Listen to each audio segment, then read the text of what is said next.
Another thing that this movie is having a trouble with doing is the story. I mean the plot. It just seems like it's all over the place.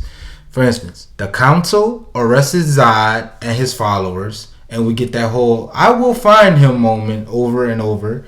So then they sentence him to the Phantom Zone. My question is, why does the council send Zod and his cronies to the Phantom Zone when they have already been made aware that the planet is about to implode on itself? Like, if the planet was doomed, why even bother? Other than the fact that this is the way that we did it back in the day, and this is the way we're going to have to redo it to tell this Superman story for the new generation. Okay, well, whatever. Remember those flashback scenes that talk about basically Superman's upbringing and how he became the man he is today? Well, why do we cut back and forth between flashbacks so quickly? First we get the x-ray scene, then we cut to the present day with the clothesline scene, then we flash back to the bus in the water scene. And I like that scene with the bus falling into the water. It's very reminiscent of the TV show Smallville, a show that totally understands Superman and Clark Kent a lot better than this movie or Zack Snyder probably ever will. I like it because the consequences that it gives him leads to the conversation about Jonathan wanting him to decide if he probably shouldn't have saved the kids on the bus. And again, I'm not completely comfortable with how it played out, but it's still a good scene. Something that the story has going for itself is that there is basically an alien invasion or more of a destruction. This movie feels like a disaster movie at times, and I kind of like how it builds up to when we get to the climax. It seems like only one man can save the day, which is Clark. But it seems the way we get there is a little muddled. For instance, it took Clark 30 years to find out about his heritage. And I can't explain why, but that bothers me. In the commentary, Snyder says that his suit is red and blue. It was made from the AI that Jor-El had put on his ship so that it would inspire optimism. And during the first flight scene,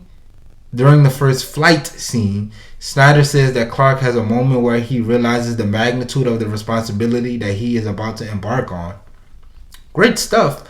But then 10 minutes later, we get this tornado scene. And this is the scene where Jonathan Kent, Clark's adoptive dad, dies. And thus Clark is supposed to have a big earth-shattering revelation in that, oh snap, I can't save everybody. Or, hey, the lesson I'm supposed to learn is that my dad might have been wrong. Cool. But this is a problem, at least in the editing sense, because that tornado scene comes after Clark chooses to be Superman instead of before. Now, if he's supposed to learn in that moment that, hey, no matter how great my gifts and talents may be, I can't always save everybody, that is supposed to be kind of the moment where he decides to go on the 30-year journey, or not 30 years, but at least the 10-year long journey where he goes on his, his self-discovery. In the movie, the way it plays out, he's already choosing to be Superman. We don't know why he chose to be Superman, but he already has put the cape on and he accepted the responsibility. So then for you to cut back to the tornado scene, which that tornado scene is a mess. Okay, I don't know what people think they see when they watch that scene, but just the overall execution of that thing is treacherous. If you ever have time, go and watch that scene on YouTube. And I just want to ask you some questions to think about while you're watching it.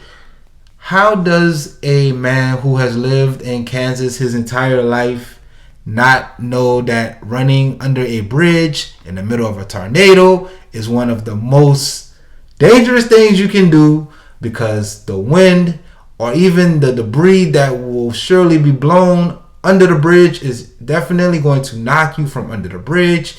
You do better lying in a ditch than you do going under a bridge. I mean, at the very least, the bridge is in the tornado's pathway. It's going to knock down the structure of the bridge and you're right under it. Think about that.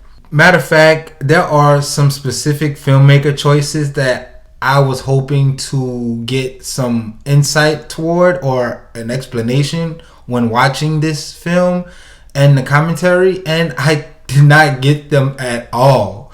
Like I said, Snyder is more concerned about what we're seeing as opposed to the why we're seeing it. So aside from asking, why did they go under the bridge in the tornado scene, I also want to know, why does it take Clark 30 years to find himself? Like, what happened between that scene and him going on his journey of self-discovery that I feel like we're missing so much from?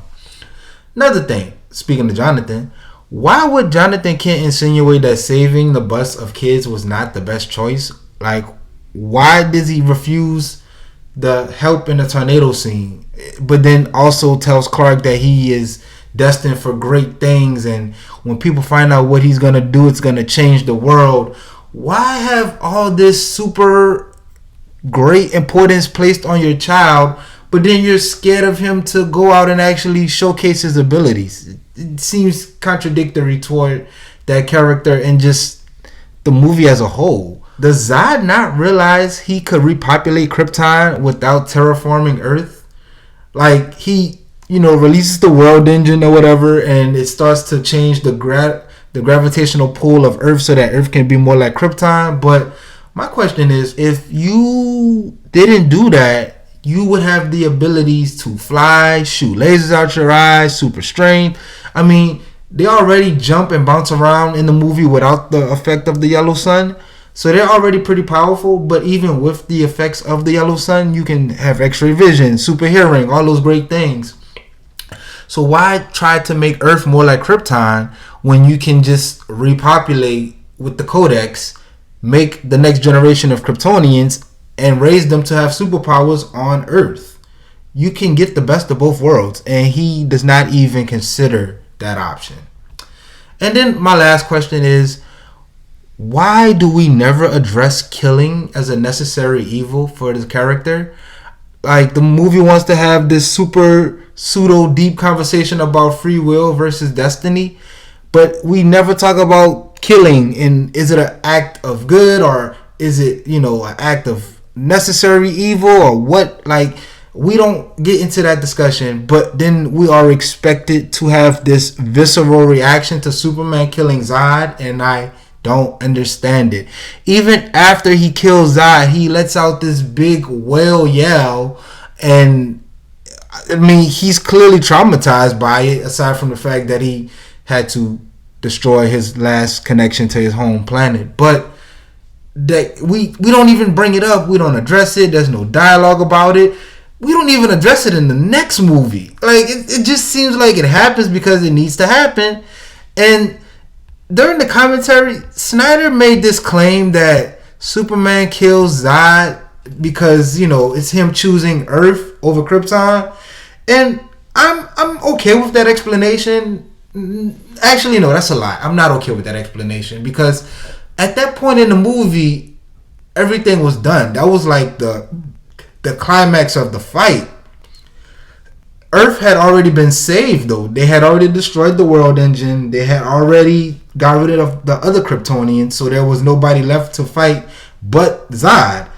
And so, in my mind, it seems like Superman has already chosen Earth over the Kryptonians, especially because he was the one that destroyed the Kryptonian ship that was holding the Kryptonian babies that Zod wanted to use the Codex to bring alive. So he already chose Earth over Krypton by that point in the movie. I don't really think him killing Zod is a good way to show, that was him choosing Earth over Krypton. I mean, with all due respect, it seems very delusional about what is being presented on the screen. Now, like I said, when Superman took down the ship, he already told Zod Krypton had its choice, had its chance, and he chooses Earth in that moment. So I don't know if Zack Snyder is the kind of person that will peruse a Reddit or online chat room forum, but that explanation that he gave about him choosing Earth in that moment he kills Zod seems like something a Superman or a Man of Steel apologist would type to justify him killing Zod, because Snyder doesn't know this, but most people don't expect Superman to kill. I mean, don't get me wrong. In the original Christopher Reeve Superman movies, he did kill Zod. But in this movie, he kills him with the neck snap. Like a very gruesome way to go by his own hand. And Snyder seemed like that was the more engaging way to end the film. I mean, I don't have a problem with it per se, but I do have a problem with Snyder going back on his word, because it seems like you just wanted to write that way for him to, solve the problem, because you wanted a Superman who was all muscle and no finesse. And again, that's fine, but stand on that choice. Don't try to backpedal your way out of it. There is no need to appeal to people who already calling you out for making what I feel like was a difficult decision.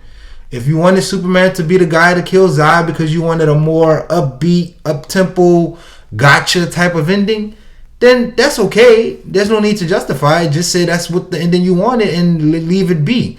But to try to insinuate that he had to choose between Earth and Krypton twice, when in the same exact moment in the movie he's already done so, just seems weird. Nonetheless, Man of Steel to me has always been a mixed bag. This movie is breathtaking, and even some of the action scenes are like really, heart pounding.